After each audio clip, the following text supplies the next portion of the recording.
Praise lord. దేవుని పరిశుద్ధ నామమున ఈ ఉదయకాల సమయంలో ఈ స్త్రీల సహవాసానికి కూడా వచ్చిన మీ అందరికీ కూడా ప్రభువైన యేసుక్రీస్తు నామములో శుభములు తెలియజేస్తున్నాను.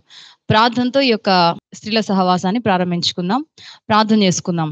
స్తోత్రం స్తోత్రం స్తోత్రం స్తోత్రం స్తోత్రం స్తోత్రం స్తోత్రం. ప్రేమగల తండ్రి, దయగలిగిన రాజా, దేవాని పరిశుద్ధ నామమునకు వెళ్ళని స్తుతులు స్తోత్రాలు చెల్లిస్తున్నాం గనుడా. ఉదయకాల సమయంలో ప్రభా, మీరు మాకు ఇచ్చిన ఈ మంచి సమయాన్ని బట్టి మీకు స్తోత్రం చెల్లిస్తున్నాం ప్రభా. గనుడా మీకే వందనాలు చెల్లిస్తున్నాం ప్రభా. నీకే స్తుతి స్తోత్రం ప్రభా. యేసయ్య నా తండ్రి, మంచి సమయాన్ని చూడలేక ఎందరూ నశించిపోతున్నారు, గతించిపోతున్నారు, వేదన దుఃఖంలో ఉంటున్నారయ్యా. మేము యోగ్యులమని కానే కాదు ప్రభా, కేవలం మీ ఉచితమైన ప్రేమను బట్టి, కృపను బట్టి యేసయ్య మేమందరం కూడా సజీవ లెక్కలో మమ్మల్ని ఉంచినందుకు మీకు వందనాలు చెల్లిస్తున్నాం ప్రభా. ఈ యొక్క సహవాస కూడికలో ప్రభా, ఎందరైతే పాల్గొంటున్నారో ప్రభా, బలహీనులుగా ఉన్న వారిని బలపరచండి, అనారోగ్యంతో బాధపడుతున్న వారిని ముట్టి స్వస్థపరచండి. యేసయ్య నా ప్రభా, రావాల్సిన బిడ్డల్ని సకాలంలో మీరు నడిపించండి. ఈ దినం నాయన జరుగుతున్న ఈ స్త్రీల సహవాసంలో ప్రభా, మెండైన మీ కృప చేత మమ్మల్ని బలపరచమని ప్రార్థిస్తున్నానయ్యా. నీ వాక్కు చేత మాతో మాట్లాడండి. మీ సన్నిధి కాంతి చేత మమ్మల్ని నింపమని, మహిమ ఘనత ప్రభావాలు మీకే చెల్లిస్తూ యేసయ్య అతి పరిశుద్ధమైన నామంలో అడిగి వేడుకుంటున్నాం తండ్రి, ఆమేన్. పాటలు పాడుకొని ప్రభు నామాన్ని ఘనపరుచుకుందాం. హల్లెలూయా. रब की होवे सना हमेशा, रब की होवे सना, रब की होवे सना हमेशा, रब की होवे सना, रब की होवे मदद सराये, रब की होवे मदद सराये, उसके नाम की सना, उसके नाम की सना हमेशा, रब की होवे सना, रब की होवे सना हमेशा, रब की होवे सना, रब के घर में होवे सिताइश, रब के घर में होवे सिताइश, उसके हम वो सना, उसके हम वो सना हमेशा, रब की होवे सना, रब की होवे सना हमेशा, रब की होवे सना, कामों में है ओ कैसे कादिर, कामों में है ओ कैसे कादिर, उसके कुदरत बता, उसके कुदरत बता हमेशा, रब की होवे सना, रब की होवे सना हमेशा, रब की होवे सना, तार तार साजों पे अग्नि छेड़ो, तार तार साजों पे अग्नि छेड़ो, दफ और तबले बजा, दफ और तबले बजा हमेशा, रब की होवे सना, रब की होवे सना हमेशा, रब की होवे सना, सारे मिलकर ताली बजाओ, सारे मिलकर ताली बजाओ, गाओ रब की सना, गाओ रब की सना हमेशा, रब की होवे सना, रब की होवे सना हमेशा, रब की होवे सना, रब की होवे सना हमेशा, रब की होवे सना. హల్లెలూయా.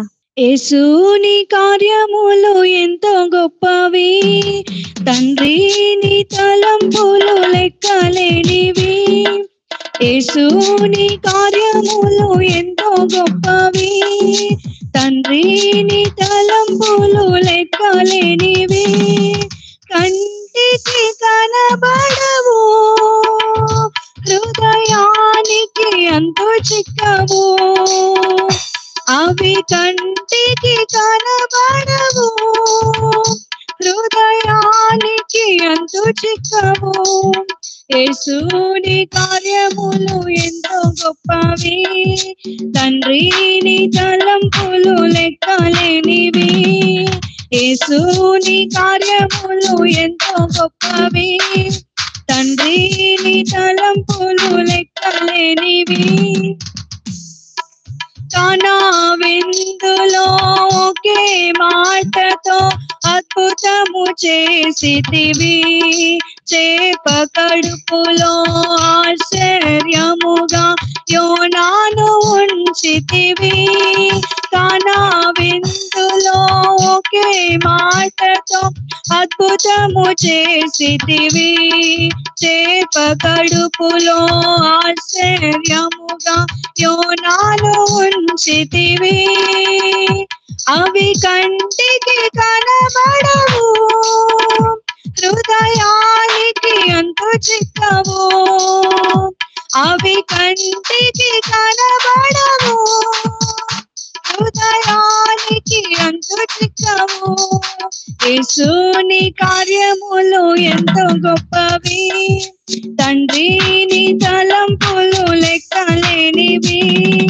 యేసుని కార్యములు ఎంతో గొప్పవి, తండ్రి నీ తలంపులు లెక్కలేనివి. షడ్రకు మేషకు అబేద్నెగోలతో అగ్నిలో నిలచితివి, దానియేలుకు సింహపు బోనులో విజయము నీచితివి.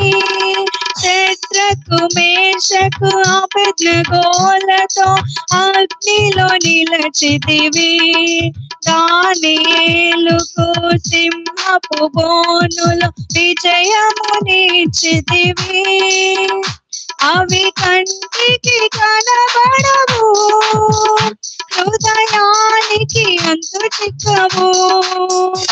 అవి కంటికి కనబడవు, హృదయానికి అంతు చిక్కవు. యేసుని కార్యములు ఎంతో గొప్పవి, తండ్రి నీ తలంపులు లెక్కలేనివి. యేసుని కార్యములు ఎంతో గొప్పవి, తండ్రి నీ తలంపులు లెక్కలేనివి. పౌలు శీలయు ప్రార్థించగా చెరసాల బ్రద్దలాయనే, గొర్రెల కాపరి దావీదును రాజును చేసితివి. పౌలు శీలయు ప్రార్థించగా చెరసాల బ్రద్దలాయనే, గొర్రెల కాపరి దావీదును రాజును చేసితివి.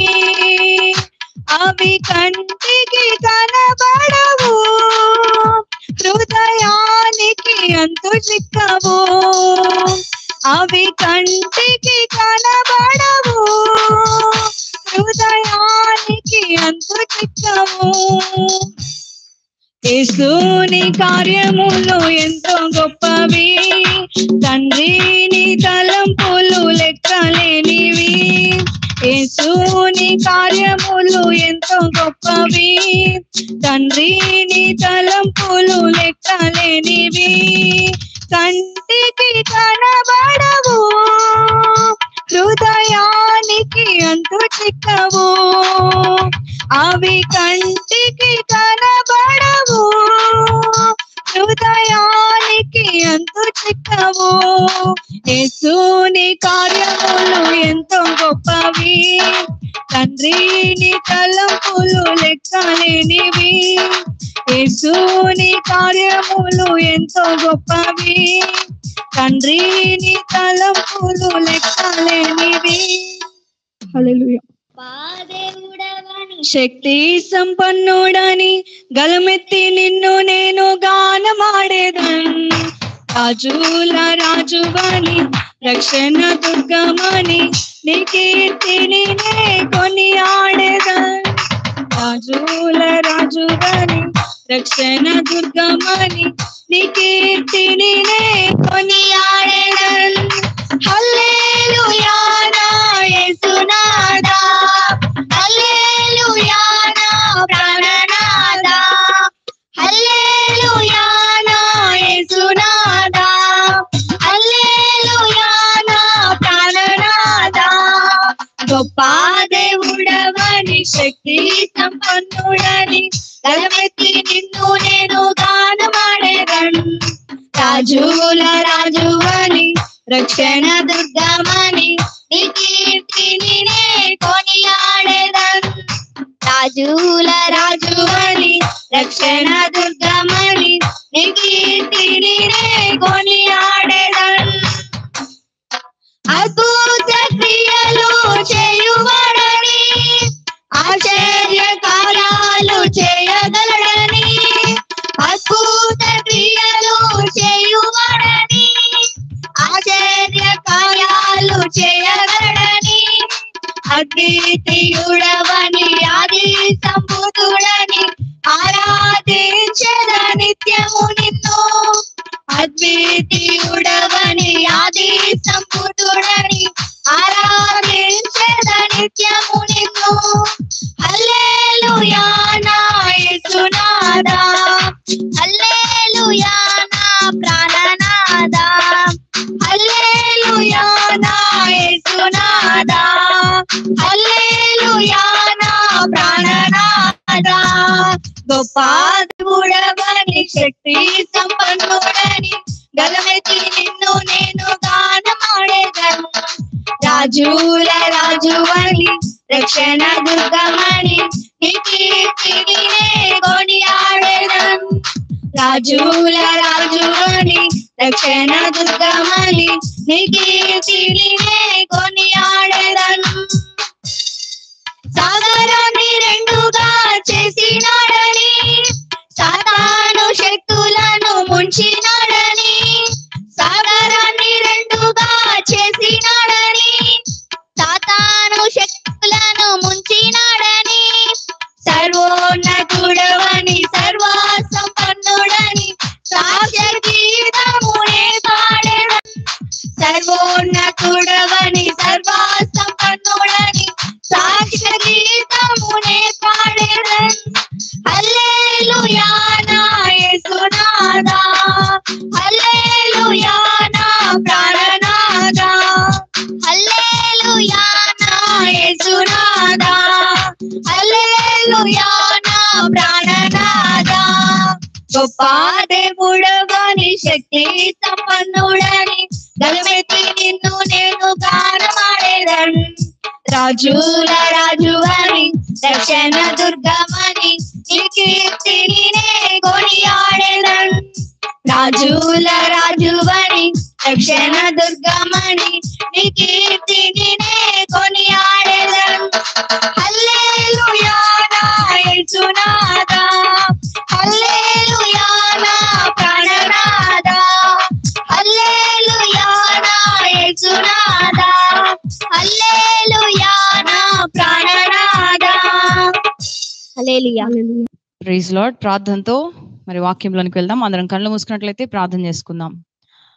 స్తోత్రం స్తోత్రం స్తోత్రం స్తోత్రం స్తోత్రం స్తోత్రం స్తోత్రం. ప్రేమగల తండ్రి, దయగల రాజా, దేవాని పరిశుద్ధ నామమునకు వెళ్ళని స్తుతులు స్తోత్రాలు చెల్లిస్తున్నాం ప్రభా. దేవా, ఈ మంచి సమయాన్ని మీరు మాకు ఇచ్చారు ప్రభా. ఈ సమయాన్ని బట్టి నీ నామాన్ని స్తుతిస్తున్నాము, ఘనపరుస్తున్నాం ప్రభా. దేవా, మీ సన్నిధికి వచ్చిన ప్రతి ఒక్కరిని నాయన ప్రభా నువ్వు తృప్తిపరిచే దేవుడు అంటున్నావు. ఆశపడే ప్రతి ప్రాణాన్ని తృప్తిపరచగలిగిన సమర్థుడమైన దేవుడు నీవు నాయన. యేసయ్యా, మీ సన్నిధికి వస్తున్నాం. మీలా ప్రేమించేవారు ఈ లోకంలో లేరు నాయన. మీలా ఆదరించేవారు, మీలా బలపరిచేవారు, మీలా మాట్లాడేవారు ఎవరి లోకంలో లేరు ప్రభా. యేసయ్యా, మాకు అన్ని నీవే ప్రభా. అన్ని నీవై ఉన్నందుకు మీకు వందనాలు చెల్లిస్తున్నామయ్యా. మా రక్షకుడు నీవే, మా బలం నీవే, మా దుర్గం నీవే ప్రభా. మా ఆశ్రయం నీవే, మా జ్ఞానం నీవే ప్రభా. సమస్తము నీవై ఉన్నందుకు మీకు స్తోత్రం చెల్లిస్తున్నామయ్యా. మీరిచ్చిన రక్షణను బట్టి మీకు వందనాలు చెల్లిస్తున్నాం ప్రభా. అదే కాల సమయంలో నీ వాక్యాన్ని ధ్యానిస్తుండగా నా ప్రభా, నా తండ్రి, మమ్మల్ని మీ పాద సన్నిధిలోనికి నాయన ప్రభా అయ్యా మీరు రప్పించిన విధానాన్ని బట్టి మీకు స్తోత్రం చెల్లిస్తున్నాం. ఇదిగో నీ వాక్యం ధ్యానిస్తుండగా ప్రభా మమ్మల్ని నాయన ప్రభా, నా తండ్రి, మీ వాక్కు చేత బలపరిచి నాయన మేము తెలుసుకోవాల్సిన ప్రతి నాయన మాటను మాకు తెలియపరచమని మహిమ ఘనత ప్రభావాలు మీకే చెల్లిస్తూ యేసయ్య నామమున అడిగి వేడుకుంటున్నాం తండ్రి, ఆమేన్. ఈరోజు మత్తయి సువార్త 14వ అధ్యాయం 3వ వచనం నుండి ఎవరన్నా చదవండి. మత్తయి సువార్త 14వ అధ్యాయం 3వ వచనం. ఏలయనగా నీవు నీ సోదరుడైన ఫిలిప్పు భార్యగు హేరోదియను ఉంచుకొనుట న్యాయము కాదని యెహోవా చెప్పగా, హేరోదు ఆమె నిమిత్తము యోహానును పట్టుకొని బంధించి చెరసాలలో వేయించి ఉండెను. అతడు ఇతని చంపగోరెను గాని జనసమూహము ఇతనిని ప్రవక్తి అని ఎంచినందున వారికి భయపడెను. అయితే హేరోదు జన్మదినోత్సవం వచ్చినప్పుడు హేరోదియ కుమార్తె వారి మధ్య నాట్యమాడి హేరోదును సంతోషపరచును. కనుక ఆమె ఏది అడిగినను ఇచ్చేదనని అతడు ప్రమాణపూర్వకంగా వాగ్దానం చేసెను. అప్పుడు ఆమె తన తల్లి చేత ప్రేరేపింపబడినదై బాప్తిస్మమిచ్చు యోహాను తలను ఇక్కడ పళ్ళెంలో పెట్టి నాకు ఇప్పింపమని అడిగెను. రాజు దుఃఖపడినను తాను చేసిన ప్రమాణము నిమిత్తమును తనతో కూడా భోజనమునకు కూర్చున్న వారి నిమిత్తమును ఈయన ఆజ్ఞాపించి బంట్రౌతును పంపి చెరసాలలో యోహాను తల కొట్టించెను. వాడతని తల పళ్ళెములో పెట్టి తెచ్చి ఆ చిన్నదానికి ఇచ్చెను. ఆమె తన తల్లి వద్దకు దాన్ని తీసుకొని వచ్చెను. అంతటి యోహాను శిష్యులు వచ్చి శవమును ఎత్తుకొని పోయి పాతిపెట్టి యేసునొద్దకు వచ్చి తెలియజేసిరి. మంచిదండి. ఈ యొక్క లేఖన భాగం నుండి మనం కొన్ని విషయాలు తెలుసుకుందాము. మరి 14వ అధ్యాయము 3వ వచనం నుండి 12వ వచనం వరకు ఇప్పటి వరకు మనము చదవడం జరిగింది. మరి ఈ యొక్క వాక్యంలో నుంచి నేను మరి ఒక స్త్రీ గురించి మాట్లాడాలని అనుకుంటున్నాను, మనం తెలుసుకోవాలని అనుకుంటున్నాం. ఇక్కడ ఒక స్త్రీ గురించి మనం మాట్లాడుతున్నప్పుడు ఇద్దరు కనిపిస్తూ ఉంటారు మనకి. సో వీళ్ళిద్దరు కూడా తల్లి కూతుర్లు, తల్లిను కుమార్తె. ఈ తల్లి కూతుర్లు గురించి ఈ రోజు మనం ధ్యానం చేద్దాము. తల్లి గురించి మాట్లాడుతున్నాం ఈ రోజు. ఆమె పేరు హేరోదియా. ఆమె పేరు ఏంటండి? హెరోదియాస్ అన్నమాట.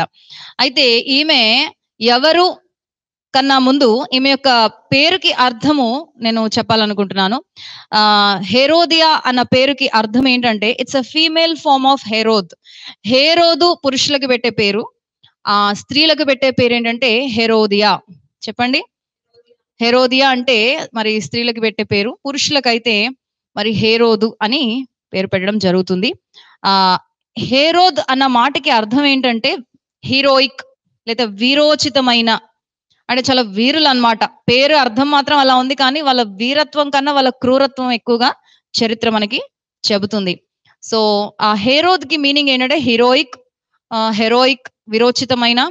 కానీ వాళ్ళ పనులు వీరోచితమైన పనులుగా లేవు. హెరోదు యొక్క వంశం అంతా కూడా చాలా హెలిష్ గా, నాట్ హెరోయిక్ బట్ హెలిష్, అంటే క్రూరమైన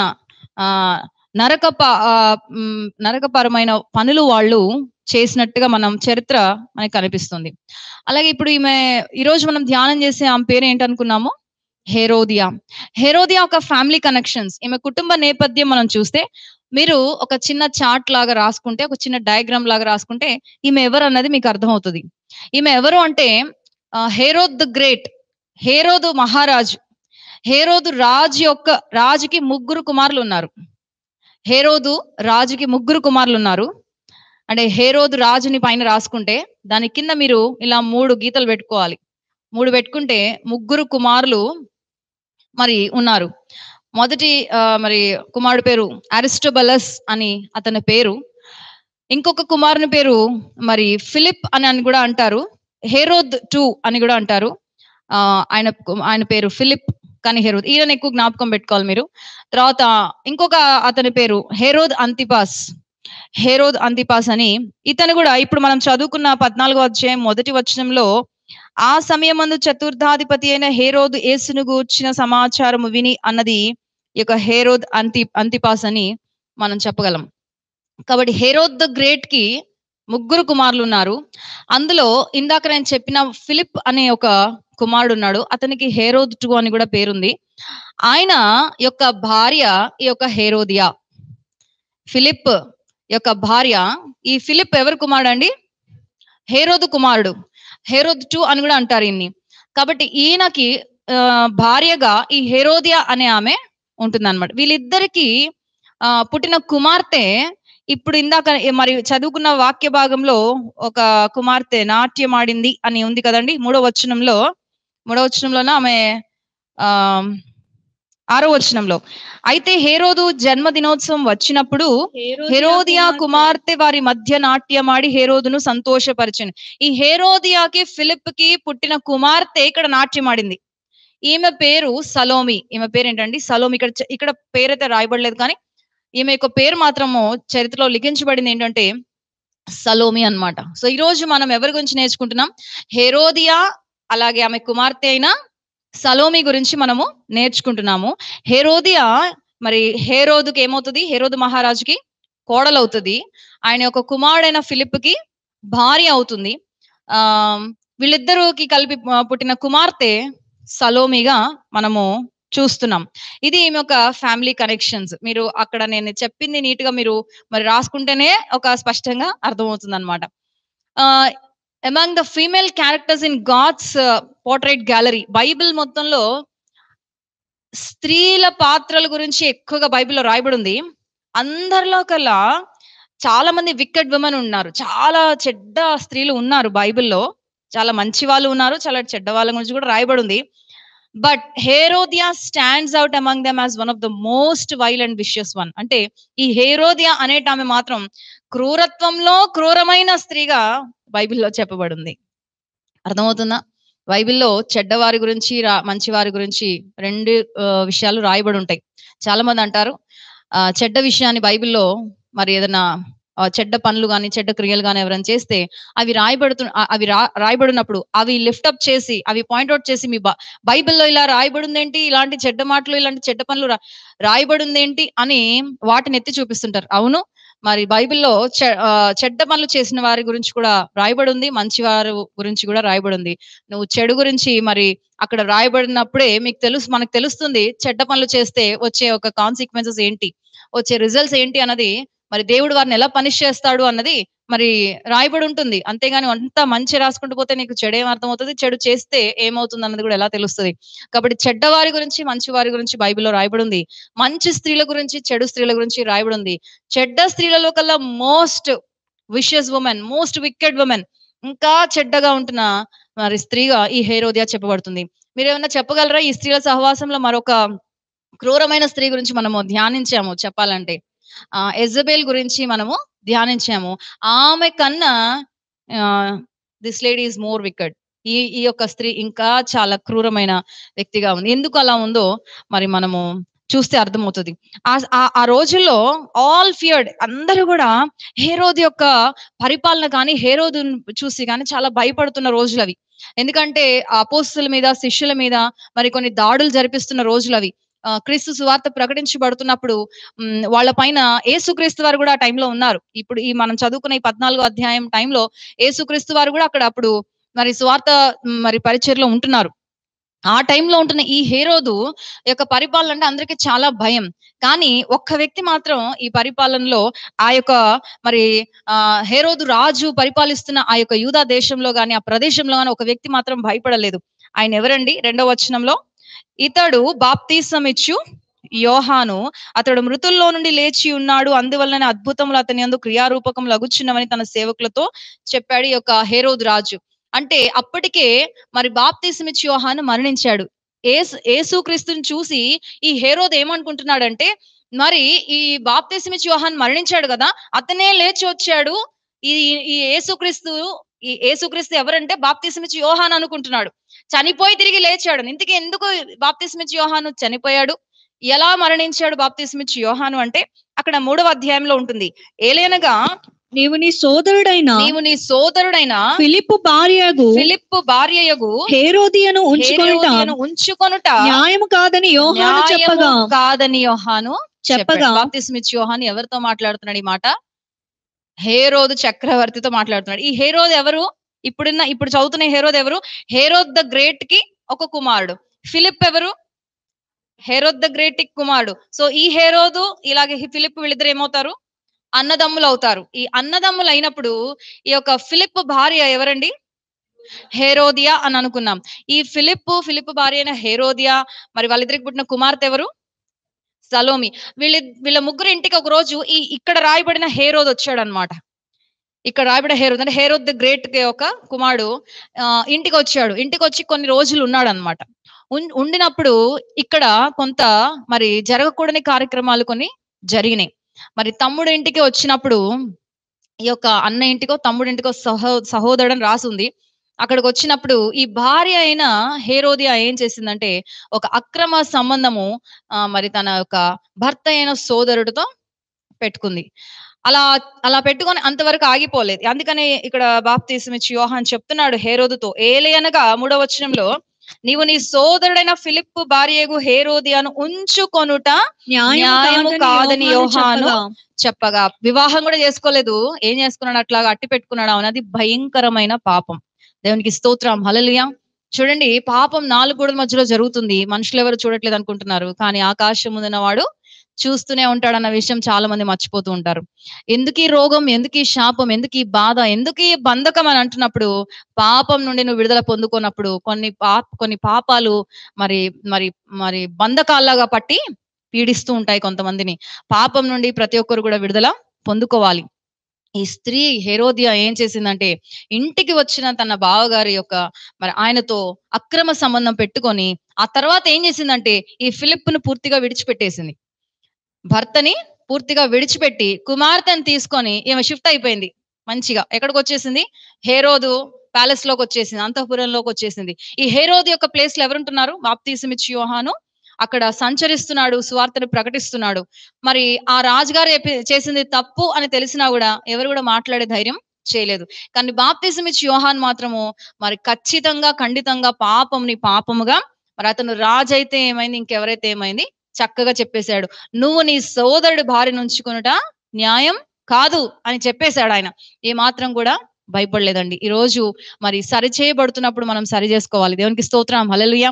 ముఖ్యంగా దేవుని యొక్క పాదదాసులు, సేవకులు వాక్యం ద్వారా కానీ మరి ఒక హెచ్చరిక ద్వారా కానీ ఖండిస్తున్నప్పుడు, నువ్వు చేసే తప్పు, నువ్వు ఉండటానికి ఇలా వీల్లేదు, మరి వాక్యానుసారంగా నువ్వు లేవు అని వారు ఖండిస్తున్నప్పుడు వెంటనే మరి సరి చేసుకోవాలి. అలా సరి చేసుకున్నాడు ఆయన. హేరోదు రాజు సరి చేసుకున్నాడు. ఏం చేశాడు ఆ మాటకి, ఆమె నిమిత్తము యోహానును పట్టుకొని బంధించి చెరసాలలో వేయించి ఉండెను. చూడండి, ఎవరి నిమిత్తము, హేరోదియా నిమిత్తము. ఈయనకి ఇష్టం లేదు యాక్చువల్ గా, కానీ మరి ఈయన కూడా కొంచెం భయపడుతున్నాడు. యోహాన్ అంటే భయమే ఈయనకు కూడా. అందుకని అంటున్నాడు ఏమని, చనిపోయిన యోహాన్ తిరిగి లేసి వచ్చాడు అంటున్నాడు. ఎవరిని చూసి, యేసుక్రీస్తు వారిని చూసి. మొదటి వచనం చదివారు కదా, 14వ అధ్యాయం మొదటి వచనంలో, ఇతడు బాప్తిస్మమిచ్చి యోహాను ఎవరిని గురించి సమాచారం విన్నాడు, ఆ సమయం ముందు చతుర్థాధిపతి అయిన హేరోదు యేసును గూర్చిన సమాచారం విని, ఇతడు బాప్తిస్మమిచ్చి యోహాను, అతడు మృతులలో నుండి లేచి ఉన్నాడు, అందువల్లనే అద్భుతంలో అతని యందు క్రియారూపకములు అవుచున్నవని తన సేవకులతో చెప్పెను. అదనమాట. హేరోదు అంటున్నాడు, ఈ చనిపోయిన యోహాను లేచాడు. ఎవరు ఈ యొక్క యోహాను బాగా హేరోదుకి తెలుసు అనమాట. అయితే ఈ భార్య నిమిత్తం, భార్య కూడా కాదు ఈమె యాక్చువల్గా చెప్పాలంటే, వివాహం చేసుకోలేదు వీళ్ళు. మరి ఒక కుటుంబాన్ని నాశనం అయిపోయి ఇంకో కుటుంబాన్ని కట్టుకుంటున్నారు. అదేం గొప్ప పని కాదండి. అక్రమం ఎప్పుడైనా అక్రమమే, అక్రమమైన సంబంధం ఎప్పుడైనా అక్రమమైన సంబంధమే, పాపం ఎప్పుడైనా పాపమే.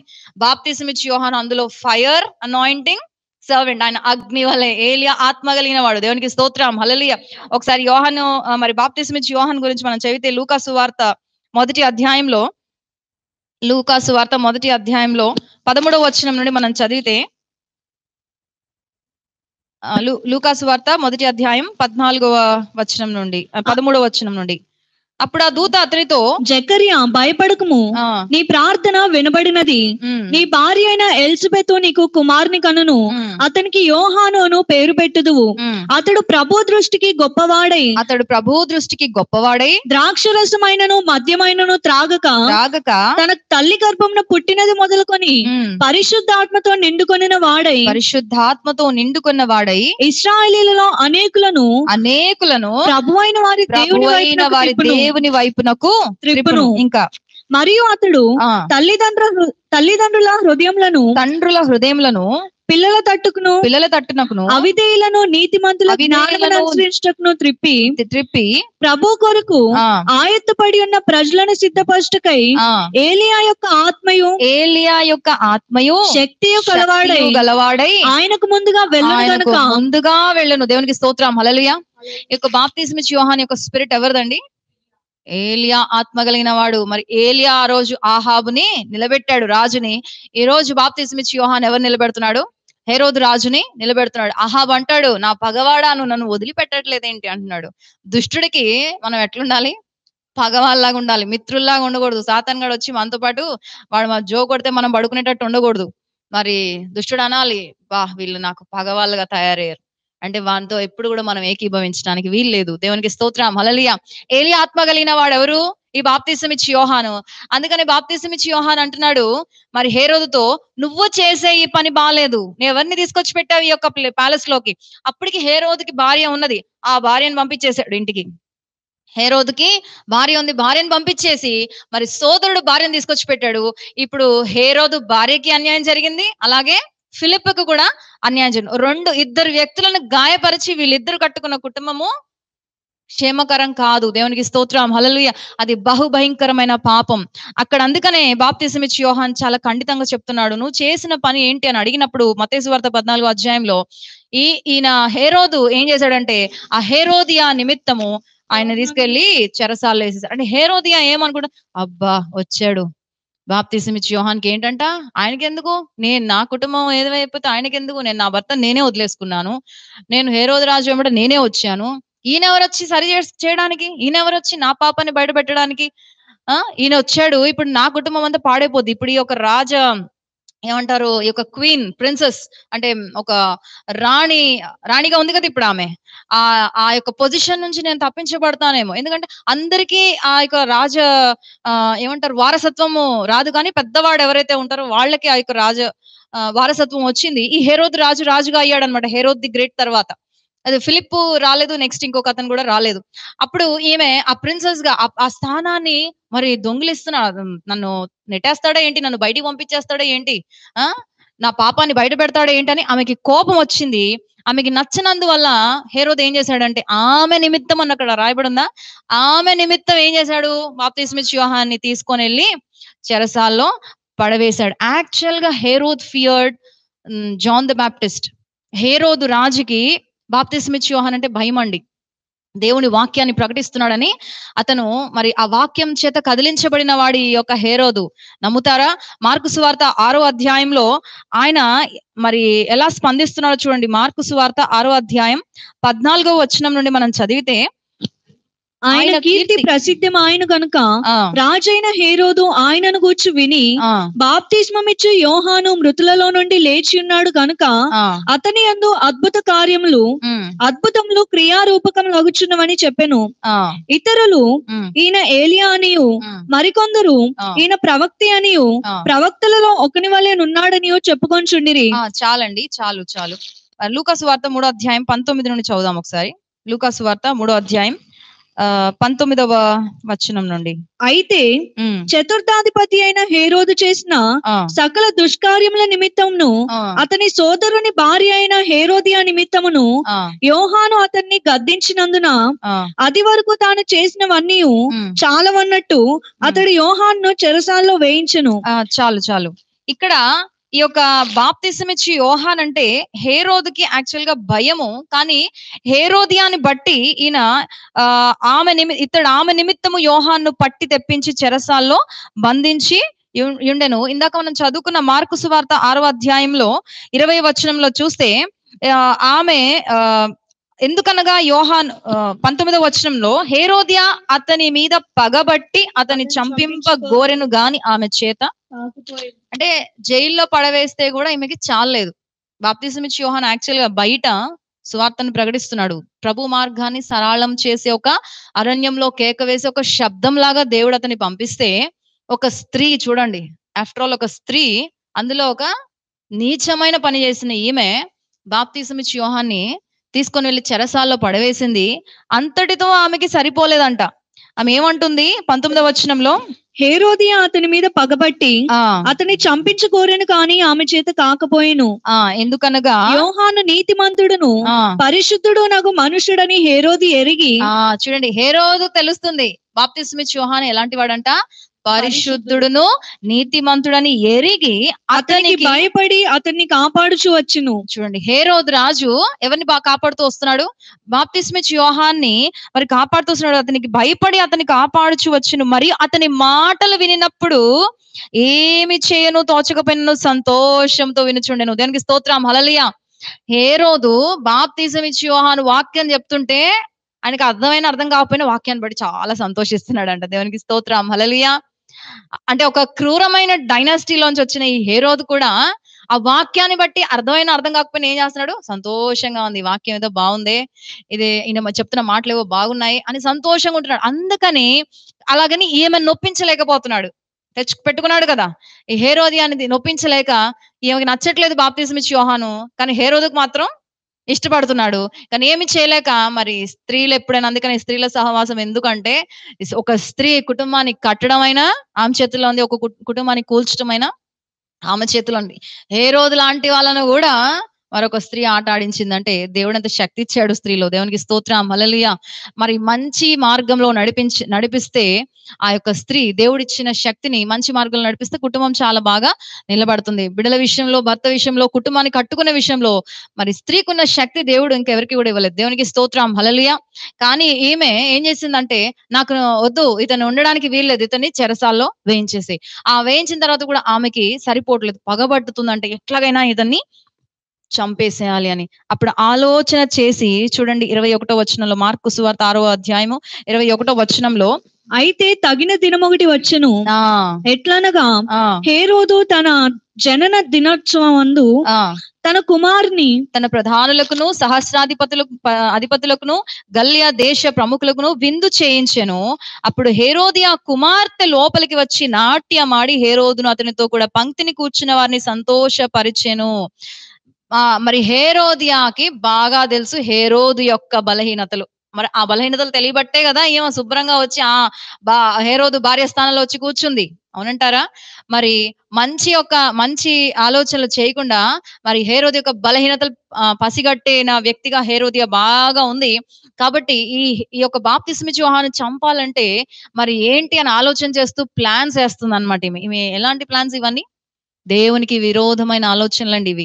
దేవునికి మరి చాలా కోపం తెప్పించే ఆలోచనలు ఇవి. ఎందుకంటే బాప్తిసం ఇచ్చి యోహాను వాగ్దానం చేత పుట్టినవాడు. దేవునికి స్తోత్రం, హల్లెలూయా. ఏలియా ఆత్మ కలిగిన వాడు. అరణ్యంలో కేక వేసే ఒక శబ్దం.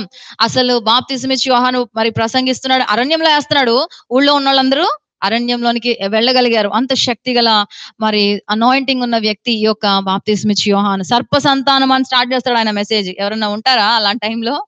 ఈ రోజుల్లో అలా అంటే ఏంటమ్మా, నిలబడితే ఊరికే తిడతానే ఉంటారు ప్రసంగాల్లో. ఆయన ప్రసంగం స్టార్ట్ చేయడమే ఎవరు ఊరుకుంటారని అనేది కూడా ఎవరిని అంటున్నాడు?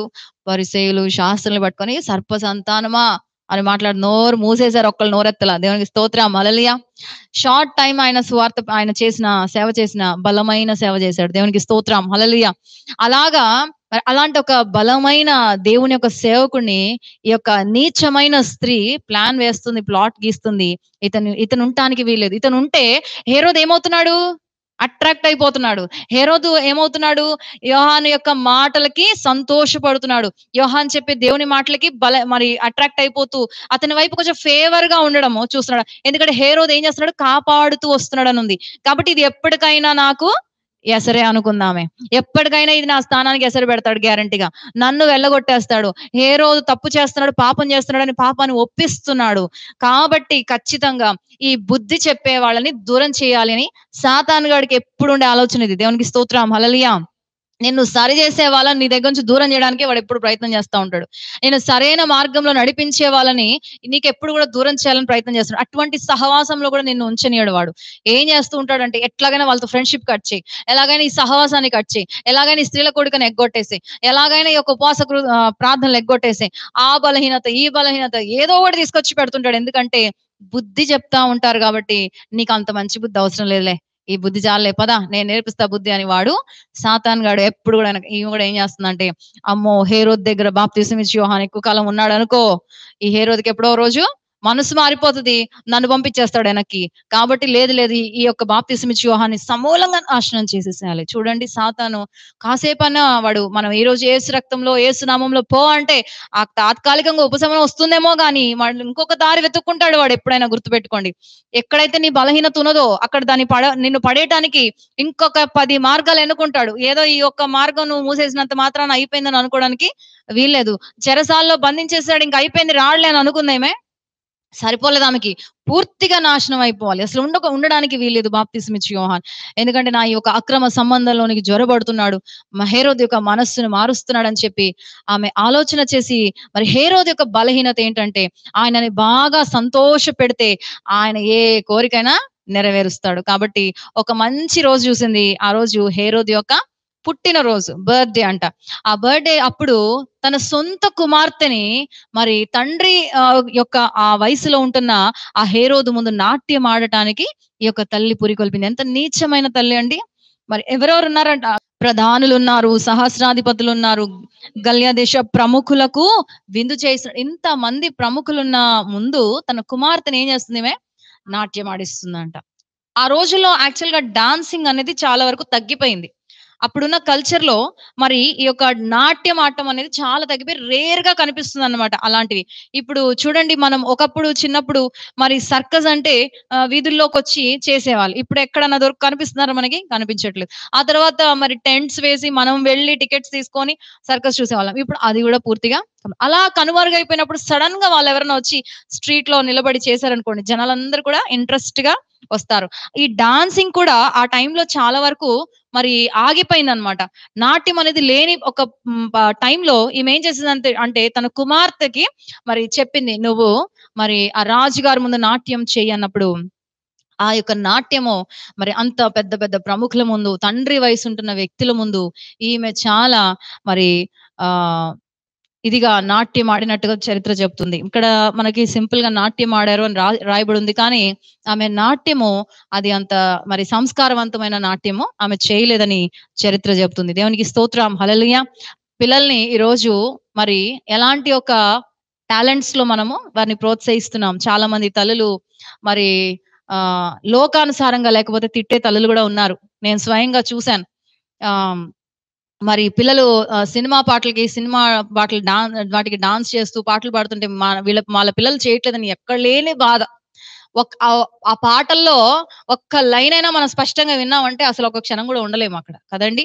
మరి అలాంటి ఆ అశ్లీలమైన ఆ యొక్క నాట్యాలకి, పాటలకి పిల్లల్ని ప్రోత్సహిస్తున్నారు. వాళ్ళు చేస్తున్నారు, నువ్వు ఎందుకు చేయట్లేదు, నువ్వు చేయి అని చెప్పి మరి చెడ్డ వాటికి పిల్లల్ని ప్రోత్సహించే తల్లులు చాలా మంది కూడా మనం ఈ రోజుల్లో మనం చూస్తున్నాం. సంఘాల్లో కూడా స్పెషల్ గా మనం చూస్తున్నాం. ఏంటంటే మరి మందిరంలో వేస్తున్నారు, బయట వాటికి కూడా వేసే వాళ్ళు కూడా ఉన్నారు. అలాంటి మరి ఆత్మీయత పనికిరాదండి. అసలు మందిరంలో కూడా వేయకూడదు. దేవునికి స్తోత్రం, హల్లెలూయా.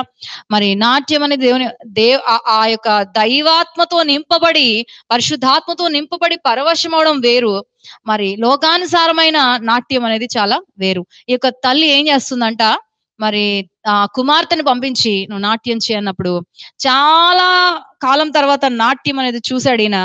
మరి ఈయన అంటున్నాడు 22వ వచనంలో, అప్పుడు హేరోదియా కుమార్తె లోపలికి వచ్చి నాట్యమాడి హేరోదును అతనితో కూడా పంక్తిని కూర్చున్న వారిని సంతోషపరచను కనుక రాజు, నీకు ఇష్టమైనది ఏదైనాను నన్ను అడుగుము, నేను నీకు ఇచ్చదనని ఆ చిన్నదానితో చెప్పాను. మరియు నీవు నా రాజ్యంలో సగం మట్టుకు ఏమి అడిగినను నీకు ఇచ్చదనని అతడు ఆమెతో ఒట్టు పెట్టుకొనెను. ఆయన ఏం చేశాడు, ఒట్టే పెట్టేశాడు. ఏమని? నీకు నా రాజ్యంలో సగమైన ఇచ్చేస్తాను, నీకేం కావాలాడు. ఎందుకంటే చాలా సంతోషం అయిపోయింది. ఈమెకి తెలుసు హేరోదు యొక్క బలహీనత. మరి కుమార్తెను పంపించింది, నాట్యం చేయించింది, అతని హృదయం చాలా సంతోషం వచ్చేసింది. నీకేం కావాలో చెప్పని ఆయన ఏం చేశాడు, ఒట్టు పెట్టాడు, ప్రామిస్ చేశాడు. అప్పుడు వెంటనే 24వ వచనంలో, కనుక ఆమె వెళ్ళి నేనేమి అడిగేదనని తన తల్లిని అడగగా, ఆమె కుమార్తెకు ఉందా ఏం అడగాలో తెలుసా? కుమార్తెకు కూడా షీ హాస్ నో ఐడియా. అసలు ఎందుకు మా అమ్మ డాన్స్ చేయమందో కూడా ఆమెకు తెలియదు. అమ్మ చెప్పింది, ఈమె వెళ్ళి డాన్స్ చేసింది. ఈ కుమార్తె పేరు ఏంటండి? సలోమి. ఈమె తల్లి చెప్పిందని ఈమె వెళ్ళిపోయి డాన్స్ చేసింది. కానీ మరి అలా సడన్ గా ఒక వరం లాగా అడిగేసరికి ఈమె కూడా అర్థం కాల ఏం అడగాలి ఏంటి అని. చిన్న వయసున్న ఆ అమ్మాయి కాబట్టి అమ్మ దగ్గరికి వెళ్ళి అడుగుతుంది, అమ్మా మరి రాజుగారు అడుగుతున్నారు, మరి నన్ను ఏం కోరుకోమంటావు? అని అడుగుతున్నప్పుడు ఈ మహాతల్లి ఏం కోరుకుందండి? బాప్తిస్మం ఇచ్చి యోహాను తల అడగమనెను. ఏమడిగింది? బాప్తిస్మమిచ్చి యోహాను తల అడిగింది. ఏదో చెట్టుకి ఒక కాయ కోసుకొని రమ్మన్నట్టుగా ఈ మహాతల్లి మరి అలాగ అడిగిందనమాట. చూడండి, బిడ్డలొచ్చి మరి అడుగుతున్నప్పుడు తల్లులు ఏం నేర్పించాలి, ఏమివ్వాలి? చాలా మంది పిల్లలు ఎలా ఉంటారంటే మారం చేస్తారు వాళ్ళు. అది మంచిది కాదు అని అన్ని తెలిసిన తర్వాత కూడా వాళ్ళకి అదే కావాలని మారం చేస్తారు. వాళ్ళ గోడు మేము వీడి గోల పడలేక ఇచ్చామండి అంటారు. అవసరం లేదు, నేను అంటాను. వాడు ఏడిస్తే ఏడ్చాడు, ఏం పర్వాలేదు. ఏడిస్తే ఒక రోజు ఏడుస్తాడు, 2 రోజులు ఏడుస్తాడు. వాడు క్షేమం కానిది అడుగుతున్నప్పుడు అసలు ఇవ్వనే ఇవ్వకూడదు. దేవునికి స్తోత్రం, హల్లెలూయా. కాబట్టి మరి తల్లులైన వాళ్ళు దాని గురించి దేవుని సన్నిధిలో ఎత్తిపట్టి ప్రార్థన చేయాలి. పిల్లల మనస్సు మారాలి. ఎందుకంటే ఈ లోకం చాలా ఆకర్షణతో నిండిపోయి ఉన్నది కాబట్టి పిల్లలు ఏది చూస్తే అది కావాలని అనుకుంటారు. పెద్దవాళ్ళైనా మరి పెరిగి పెద్దవాళ్ళు అయినప్పటికీ కూడా లోకానుసారమైనవి ఆశిస్తున్నప్పుడు తల్లిదండ్రులను బాగా విసిగిస్తూ ఉంటారు. తల్లిదండ్రులు ఒకవేళ ఈ వాక్యం వింటుంటే ఒక పని చేయండి, మీరు మోకరించి వారు అడుగుతున్నది క్షేమకరమైనది కాకపోతే దేవుని సన్నిధిలో ఎత్తిపట్టి వారి మనస్సు మారులాగున ప్రార్థన చేయండి. దేవునికి స్తోత్రం, హల్లెలూయా. నా వల్ల కావట్లేదండి, నేను చెప్పినా వాళ్ళు మారట్లేదండి అని మీ చేతులు దాటిపోతున్నప్పుడు దేవుని సన్నిధిలో బిడ్డల కొరకు ఎత్తిపట్టి ప్రార్థన చేయండి. వీరి మనస్సు మారాలి ప్రభువా. లోకాన్ని ప్రేమిస్తున్నారు, లోకాన్ని ఆశిస్తున్నారు, లోకాన్ని అడుగుతున్నారు ప్రభువా. వాళ్ళు అడుగుతున్నది క్షేమకరమైనది కాదు, వాళ్ళు అడుగుతున్న ఆత్మీయానుసారమైనది కాదు, వాళ్ళు పేచి పెడుతున్నది వాక్యానుసారమైనది కాదు ప్రభువా. నేను ఇవ్వలేను ప్రభువా, దీనికి మీరే ఒక పరిష్కారం చూపించండి అని ప్రార్థన చేయాలి తప్ప మరి వీళ్ళ గోల నేను పడలేకపోతున్నాను, నువ్వు ఇచ్చావా, మరి వారి పతనానికి ఎంతో నువ్వు ఒక సాధనంగా వాడబడినట్టుగా అవుతావు. కాబట్టి అలాంటి తల్లులుగా ఉండకూడదు. దేవునికి స్తోత్రం, హల్లెలూయా. అడుగుతుంది మే అమ్మా ఏం అడగమంటావు అంటే ఆమె అడుగుతుంది బాప్తిస్మిచ్చి యోహాను తల అడుగు. అప్పుడు ఏమైందండి? వెంటనే ఆమె ఆ త్వరగా రాజునొద్దకు వచ్చి ఆ బాప్తిస్మం ఇచ్చి యోహాను తల ఉమ్. పల్లెములో పెట్టి ఇప్పుడే నాకు ఇప్పింప కోరుచున్నానని చెప్పెను. ఆమె ఏమంటే మళ్ళీ అడగటం కూడా చాలా రాయల్ గా అడుగుతుంది. బాప్తిస్మిచ్చి యోహాను తల నాకు ఒక పళ్ళెంలో ఒక ప్లేట్ లో పెట్టి నాకు ఇప్పుడే ఇవ్వాలి. అసలు ఆ పాపకి ఏమన్నా అర్థమవుతుందో లేదో కూడా నాకు తెలియదు. తల్లికే బుద్ధి లేదు కదా. నా సంసారాన్ని కూలగొట్టుకుంది, బ్రతికే ఉన్నాడు ఫిలిప్ భర్త. ఇంకా ఆమె టెన్షన్ ఏంటంటే ఈ యొక్క బాప్తిస్మిచ్చి యోహాను మాటలు కానీ హేరోదు విన్నాడంటే తన భర్త ఇంకా బతికే ఉన్నాడు. కాబట్టి బ్యాక్ టు పెవిలియన్ పో, నీ ఇంటికి పో, నీ భర్త దగ్గరికి పో, నేను నా కళ్ళు తెరవబడ్డాయి, నేను నా భార్య నిలగొట్టుకొని కూర్చున్నాను, కాబట్టి ఇవన్నీ తప్పు అని మరి సేవకుడు చెప్తున్నాడు కాబట్టి నేను మనసు మార్చుకున్నానని చెప్పి ఆమెను ఎక్కడ వెళ్ళగొడతాడో అక్కడ భర్త బ్రతికే ఉన్నాడు, ఇంకా పోలేదు. బ్రతికుండగా ఏమో చేసిన పనులు అన్నమాట ఇవి. చాలా నీచమైన మరి పని. అప్పుడు ఈమె అడుగుతుంది పళ్ళెంలో నాకు ఇమ్మీడియట్ గా కావాలి అని చెప్పి అడుగుతున్నప్పుడు 26వ వచనంలో రాజు బహుగా దుఃఖపడెను కాని తాను పెట్టుకొనిన ఒట్టు నిమిత్తమును తనతో కూర్చుండి ఉన్న వారి నిమిత్తమును ఆమెకు ఈయను అననొల్లకపోయెను. చాలండి. రాజు బహుగా దుఃఖపడెను. విషయం ఏంటో చెప్పమంటారా? వీళ్ళు ఎలాంటి వంశస్థులు అంటే ఈ హేరోదు రాజు వంశం ఎలాంటిదంటే వారి సొంత కుమారులని అగ్నిగుండంలో పడవేశారు వీళ్ళు. ఇప్పుడు వీళ్ళు కూడా అదే చేశారు. యాక్చువల్ గా వీళ్ళ సొంత కుమారులని అగ్నిగుండంలో పడేసుకున్నారు, మరి బలులు అర్పించుకున్నారు, సజీవ దహనాలు చేశారు, బలిగా వారి యొక్క దేవతలకి మరి బలి అర్పించారు. భయంకరం కళ్ళెదుట వారి కన్నబిడ్డలను చంపుకున్న కర్కోటకులు వీరు. ఇలాంటి కర్కోటకుడని హేరోదు కూడా ఏమవుతున్నాడు? బహుగా దుఃఖపడుతున్నాడు. దేవునికి స్తోత్రం, హల్లెలూయా. ఒక్కొక్కసారి దుష్టత్వం మనల్ని ఎలా పట్టుకుంటదంటే సాతానుగాడు కూడా మనల్ని చూసి భయపడతాడు అనమాట. అలాంటి దుష్టత్వంలో ఒక్కోసారి మనము బ్రతుకుతా ఉంటాం. బాగా ప్రార్థన పరులైనప్పటికీ కూడా దేవుని వాక్యాన్ని సహవాసాన్ని విడిచిపెట్టి శోధింపబడుతున్నప్పుడు మనం చేసే చేష్టలు చూసి దుష్టుడు కూడా ఏంట్రా వీళ్ళు మనకన్నా క్రూరంగా ఉన్నారనిపిస్తుంది. ఇప్పుడు హేరోదు కన్నా క్రూరంగా ఎవరున్నారండి? హేరోదియా ఉంటుంది. హేరోదు చాలా కర్కోటకుడు. అలాంటి కఠినమైన వాడు కూడా బహుగా దుఃఖపడుతున్నాడు ఈమె అడుగుతున్న దానికి. కానీ ఒట్టు పెట్టడం వల్ల అందరి ముందు రాజుగారు ఒక ఆజ్ఞ ఇచ్చాడంటే, ఒక మాట చెప్పాడంటే అది జరగాలి. కాబట్టి ఆమెకి నేను ఇవ్వను అనలేకపోయాడంట. 27వ వచనంలో వెంటనే రాజు అతని తల తెమ్మని ఆజ్ఞాపించి ఒక బంట్రౌతుని పంపెను. వాడు వెళ్లి చెరసాలలో అతని తల కొట్టి పల్లెములో అతని తల పెట్టి తెచ్చి ఆ చిన్నదానికి ఇచ్చెను. ఆ చిన్నది తన తల్లికిచ్చెను. చూడండి అసలు ఎంత విచారం అండి. చాలా బాధపడుతూ ఏమన్నాడంట, బంట్రోతులకు చెప్పాడంట వెళ్ళి తల తీసుకొని రండి. ఏదో ఒక చెట్టుకు కాయ తీసుకొని రమ్మన్నట్టే మాట్లాడుతున్నారు వీళ్ళందరూ కూడా. మరి తల తీసుకొని రమ్మన్నప్పుడు చెరసాలలో బాప్తిస్మిచ్చి యోహాను నాకు అనిపించింది ఈ యొక్క వాక్యం ధ్యానిస్తున్నప్పుడు. మరి చెరసాల్లోకి వచ్చిన బాప్తిస్మిచ్చి యోహాను దేవుని సన్నిధిలో ప్రార్థిస్తుండొచ్చు, ప్రభువా నేను ఎప్పుడు బయటికి వెళ్తాను, మరలా ఎప్పుడు సువార్త ప్రకటిస్తాను, మరలా ఎప్పుడు నీ యొక్క నేను నన్ను నువ్వు ఎందుకు పంపావో ఈ లోకంలోనికి, ఆ యొక్క నీ చిత్తం నేను ఎప్పుడు నెరవేరుస్తాను, ఎప్పుడు ఈ యొక్క చెరసాల నుండి నేను విడుదల పొందుతాను అని ప్రార్థిస్తూ ఉన్న సమయంలో బంట్రోతులు వచ్చినప్పుడు, బహుశా బాప్తిస్మిచ్చి యోహాను అనుకుని ఉండొచ్చు, ఈ రోజు రాజుగారి జన్మదినం కదా, కాబట్టి నన్ను విడుదల చేస్తున్నారేమో అని అనుకుని ఉండొచ్చు. ఎందుకంటే ఒక పండుగ రోజున ఒక ఖైదీని విడిపించబడుతుంటారు. మరి అలాంటి ఒక సమయంలో సంతోషంతో రాజుగారు నన్ను విడుదల చేస్తున్నాడేమో అని అనుకుని ఉండొచ్చు బాప్తిసమిచ్చి యోహాను. కానీ అలాంటి సమయంలో మరి ఆ బంట్రోతులు వచ్చి యోహాన్ని పట్టుకొని అతని యొక్క తలను కొట్టినప్పుడు, నిజంగా ఒక ప్రశస్తమైన సేవకుడు, చాలా ఇంకా మరి బలమైన అనాయింటింగ్ తో ఎందరిని రక్షించేవాడు. బాప్తిజం స్టార్ట్ అయిందే ఆయన దగ్గర నుంచి. దేవునికి స్తోత్రం, గట్టిగా చెప్పండి దేవునికి స్తోత్రం, హల్లెలూయా. మరి యేసు ప్రభువారికి బాప్తిజం కూడా ఈ బాప్తిజం ఇచ్చి యోహాను ఇచ్చాడు. మరి ఆయన ఒక రివైవల్ మెసేజెస్ అనేవి ఆయన ఆ కాలంలోనే ఇస్తున్నాడు, ఎక్కడ రాజీ పడలేదు. గొడ్డలి చెట్టు వేరున ఉంచబడింది, మరి మీరు మంచిగా ఉంటారా ఉండండి, లేకపోతే పొట్టును తీసేసి నరకంలో పడేస్తాడు. మరి మంచి గోధుమలు తీసుకొచ్చి దేవుడు ఆయన కొట్లో వేసుకుంటాడు. ఇలాంటి ఒక రివైవల్ ప్రసంగాలు చేసిన ఈ బాప్తిసం ఇచ్చి యోహాను ఇంకొంచెం కాలం ఉంటే ఇంకా ఎంతమంది రక్షించబడి ఉండేవారు. ఇంకా ఒక రివైవల్ మెసేజెస్ మనకి బైబిల్లో ఉండేవి. ఆయన ప్రసంగించిన కొన్ని మాటలే పరిశుద్ధ గ్రంథంలో మంచి పొందుపరిచి పదును పెట్టబడిన ప్రసంగాలు ఆయన చేశాడు. మరి అలాంటి ఒక సమయంలో మరి బంట్రోతులు వచ్చి ఆయన తల కొట్టించి తలని పళ్ళెంలో పెట్టి తీసుకొచ్చి ఆ చిన్నదానికి ఇస్తే, ఆ చిన్నది ఏం చేసిందండి, తల్లికి ఇచ్చింది. ఆమెకి ఆ చిన్న దానికి ఏమైనా అవసరం ఉందా అసలు? ఏమి లేదు. ఈ తల్లి అంత దౌర్భాగ్యురాలు. ఈ బైబిల్‌లో ఈరోజు మనం ఈ యొక్క సంఘటన చదువుతున్నాము. ఈ రోజు లోకంలో కూడా ఇలాంటివి బహు భయంకరమైనవి జరుగుతున్నాయి కదండి. మరి తల్లి తన యొక్క అక్రమ సంబంధానికి తన కన్న బిడ్డ అడ్డొస్తుందని మరి కడదేర్చిన తల్లులు ఉన్నారు. మనం ఎన్ని వార్తలు చూడట్లేదు. కన్న బిడ్డల్ని చంపుకుంటున్నారు, కన్న బిడ్డల్ని సజీవ దహనం చేసుకుంటున్నారు. ఎందుకమ్మా అంటే మరి నా అక్రమ సంబంధానికి నా బిడ్డలు అడ్డుగా ఉంటున్నారు. మరి ఆ బిడ్డలు చూసి భర్తకి ఎక్కడ చెబుతారో అని ఆ బిడ్డల్ని కడతీర్చిన తల్లులు ఉంటున్నారు. భయంకరమైన రోజుల్లో మనం బ్రతున్నాం. స్త్రీని దేవుడు చాలా అద్భుతంగా చేశాడు, మాతృమూర్తిగా చేశాడు. మరి తల్లి ప్రేమ, యేసయ్య ప్రేమ తర్వాత నెక్స్ట్ ప్రేమ తల్లి ప్రేమలోనే స్వచ్ఛత ఉన్నదన్నట్టుగా దేవుడు చాలా ప్రేమించి స్త్రీని చేసినప్పుడు ఈరోజు ఆ స్త్రీ కూడా చాలా డిఫైల్ అయిపోయింది, చాలా అపవిత్రత సంతరించుకుంది ఆమె హృదయంలో. తల్లి అయినా మరచునేమో కానీ నేను నిన్ను మరవనని యేసయ్య ఎందుకు అన్నాడో నాకు ఇలాంటి తల్లులు చూస్తున్నప్పుడు అనిపిస్తూ ఉంటుంది ఏంటంటే, అవును, యేసు ప్రభు వారికి చేతనైంది ఏంటంటే ఆయన గాయపరచలేడు, ఆయన గాయపరుచుకున్నాడు మనల్ని బట్టి.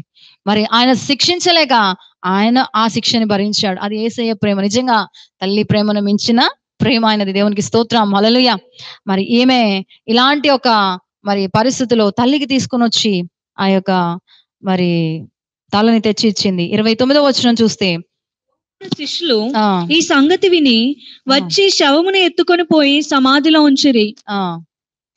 చాలండి. యోహాన్ శిష్యులు ఈ యొక్క సంగతి విని ఏం చేశారంటే ఆ శవం ఎత్తుకొని పోయి సమాధిలో ఉంచారు. మత్తయి సువార్తలో యేసు ప్రభు వారికి కూడా ఈ యొక్క సమాచారం వెళ్తున్నట్టుగా మనం చూస్తాము. 14th చాప్టర్ 13th వర్స్, 14వ అధ్యాయం 13వ వచనం. యేసు ఆ సంగతి విని 12 నుండి చదివితే సేమ్ మ్యాటర్ ఉంటుంది అక్కడ కూడా. అంతటా యోహాన్ శిష్యులు వచ్చి శవమును ఎత్తుకొని పోయి పాతి పెట్టి యేసు వద్దకు వచ్చి తెలియచేసిరి. యేసు వద్దకు వచ్చి తెలియపరిచినప్పుడు 13వ వచనంలో యేసు ఆ సంగతి విని దోణి ఎక్కి అక్కడ నుండి అరణ్య ప్రదేశమునకు ఏకాంతముగా వెళ్ళెను. జన సమూహంలో ఆ సంగతి విని పట్టణంలో నుండి కాలినడకను ఆయన వెంట వెళ్ళిరి. చాలండి. యేసయ్యకి వార్త విన్నప్పుడు ఆయన చాలా బహుగా దుఃఖపడ్డాడు. ఎందుకంటే యేసు ప్రభు వారికి సమకాలికలు 6 నెలలు డిఫరెన్స్ లో వాళ్ళిద్దరూ జన్మించారు ఈ లోకంలో. మరి యేసు ప్రభు వారి యొక్క జనన వార్త వింటున్నప్పుడు తల్లి గర్భంలోనే బాప్తిస్మిచ్చి యోహాను గంతులు వేశాడు. దేవునికి స్తోత్రం, హల్లెలూయా. ఎంతటి ప్రేమ బాప్తిస్మిచ్చి యోహానికి దేవుని యొక్క మరి సేవ పట్ల, దేవుని పట్ల అంటే మరి ఆ వార్త చెప్పంగానే ఎలిజబెత్ గర్భంలో ఉండి బాప్తిస్మిచ్చి యోహాను గంతులు వేస్తున్నాడంట. మరి వాళ్ళ ఇద్దరి యొక్క మరి అన్యోన్య సహవాసం అంత బలంగా ఉంది. ఆ వార్త వింటున్నప్పుడు యేసు ప్రభు వారు చాలా దుఃఖించి అరణ్య ప్రదేశమునకు ఏకాంతముగా వెళ్ళిపోయారు. ఆ యొక్క వార్తను బట్టి ఆయన దుఃఖిస్తూ మరి దేవుని సన్నిధిలో ఆయన ఏకాంతంగా వెళ్ళడం జరిగింది. అయితే ఈ యొక్క హేరోదియా పరిస్థితి ఏమైంటుందంటారు? ఈమె ఎందుకు why she so wicked than Jezebel, Jezebel కన్నా చాలా వికెడ్ అని బైబిల్ ఎందుకు చెప్తుంది అంటే, చరిత్ర చెప్తుంది యోహాను తలని ఆమె పళ్ళెంలో తీసుకొని మరి ఎందుకు పిలిపించింది అంటే, యోహాను హేరోదుతో నువ్వు చేసిన పని మంచిది కాదు. ఇది న్యాయం కాదు. నీ సహోదరుని భార్యను నువ్వు తీసుకొచ్చి పెట్టుకున్నావు అని అతన్ని గద్దించాడు. ఈమె తల అడగడానికి గల కారణం ఏంటి అని చరిత్ర ఏం చెప్తుందంటే, పళ్ళెంలో తీసుకొనొచ్చిన ఆ తలని ఆమె ఏం చేసిందంటే, ఆ నాలుకని బయటికి లాగి ఆమెకి మరి నాలుకనంతా కూడా పియర్స్ చేసింది. అన్ని హోల్స్ చేసి ఆ నాలుకని ఆమె అలా ఇది చేసేసిందనమాట. ఎందుకంటే ఆయన నాలుకతో నన్ను ఇలా గద్దించాడు. యోహాను మరి హేరోదునిలాగా అన్నాడు అని ఆమె కసి ఎంతగా ఉందో చూడండి. చూసారా? ఆమె కసి ఎంతగా ఉందంటే తల నరక వేయబడిన తర్వాత కూడా ఇక నాలుకని బయటికి తీసి చేసిందనమాట. అందుకని she is more vicious lady. చాలా వికెడ్. ఎందుకు ఆమె అంత క్రూరమైన మరి ఈమె అంటే స్త్రీ అంటే ఈమె ఎంత భయంకరంగా ఒక సేవకుని, ఒక సువార్థికుడిని, అందులో మామూలు సువార్థికుడు కాదిన, ఏలియా వంటి ఆత్మ కలిగిన వాడిన అలాంటి ఒక వ్యక్తిని ఈమె చేయగలిగింది. ఆ తర్వాత ఈమె పరిస్థితి ఏమైంది అనంటే, ఈమెకి ఏమంటారు దాన్ని? ధనదాహం కాదు. పదవి వ్యామోహం ఎక్కువయ్యి హేరోదుకి అన్ని పిచ్చి సలహాలు ఇవ్వడం మొదలుపెట్టిందనమాట. హేరోదుకి ఎప్పుడైతే అలాంటి సలహాలు ఆమె ఇవ్వడం ప్రారంభించిందో, మరి హేరోదుతో అంటుంది, "నువ్వు ఇంకా రాజ్యాన్ని ఎక్కువగా నువ్వు కాంకర్ చేసుకోవాలి. నువ్వు ఇంకా ఎక్కువగా మరి రాజ్యాన్ని నువ్వు విస్తరించుకోవాలి" అని తన సహోదరుడైన అగ్రిప్పరాజు యొక్క పదవికి ఎసరు పెట్టే ఒక సలహా ఏమి ఇచ్చిందనమాట. ఇచ్చినప్పుడు అగ్రిప్పరాజు ఏం చేశాడంటే, నీకు అసలు అంత అవసరం లేదని చెప్పి ఉన్న పదవి కూడా పీకేసి మరి రాజ్యంను తొలగించేసి శుభ్రంగా వదిలిపెట్టేశాడు ఆ యొక్క హేరోదుని. హేరోదు తన యొక్క మిగతా లైఫ్ అంతా కూడా చాలా దుఃఖంతో, చాలా వేదనతో ఆయన మిగతా జీవితం అంతా కూడా మరి గడిపినట్టుగా మరి చరిత్ర అయితే చెబుతుంది. దేవునికి స్తోత్రం, హల్లెలూయా.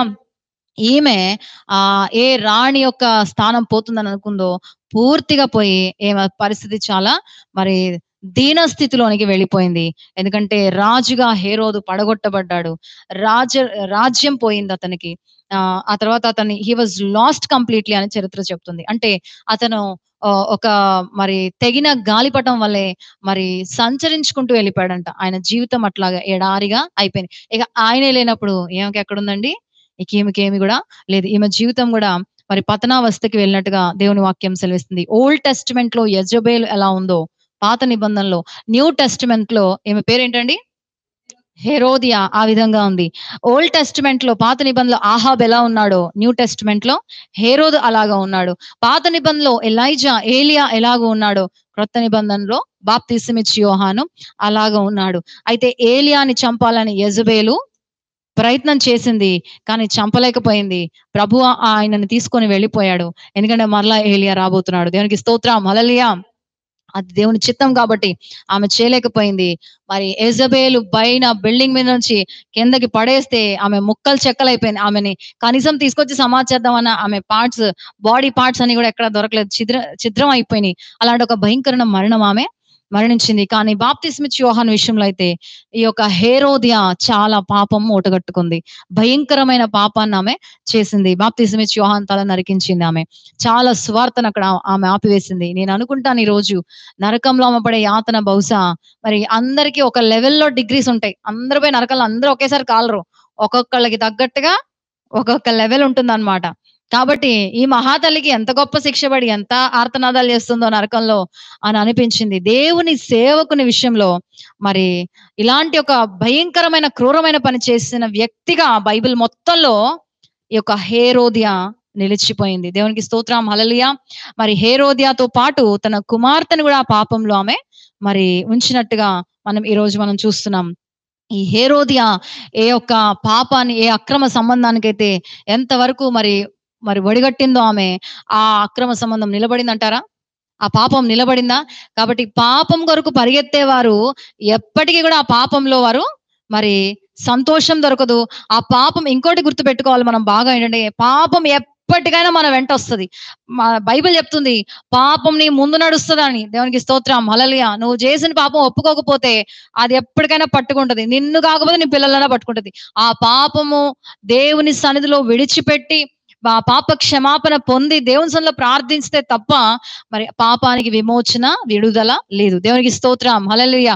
అయితే ఈ రోజు నేను ఒక్క మాట చెప్పాలనుకుంటున్నాను. నా పాపాల నుండి నేను కడిగి వేసుకున్నానండి. పాపము దేవుని సన్నిధిలో ఒప్పుకున్నానండి.